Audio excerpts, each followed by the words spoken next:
Hi అండి. ఆడవాళ్ళు అందంగా ఉండాలంటే రోజు మొత్తంలో ఈ జ్యూసెస్ తాగండి, చాలా అందంగా ఉంటారని చెప్పి ఈ వీడియో తీద్దాం అనుకున్నాను.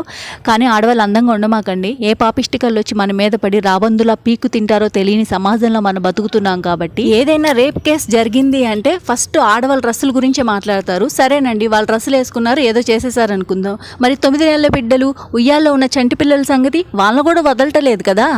పిల్లలకి చిన్న ఎదురు దెబ్బ తగిలితేనే మనం తట్టుకోలేము. తన బిడ్డ ఒకటి చేతులు అత్యంత దారుణంగా హింసించి చంపబడిందంటే ఆ తల్లిదండ్రులకి ఎంత నరకయాతన.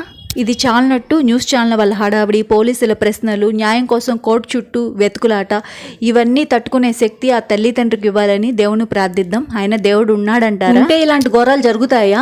సంవత్సరాలు ఇలాంటి వెధవల్ని స్టేషన్లో పెట్టి ఎప్పుడో 4 గోడల మధ్య ఉరి తీయడం కాదు, అప్పటికప్పుడే అమ్మాయిని ఎట్లాగైతే టార్చర్ చేశాడో దానికి 10 రెట్లు చిత్రవద చేసి వాడిని చంపాలి. ఆ చావును అందరికీ చూపించాలి.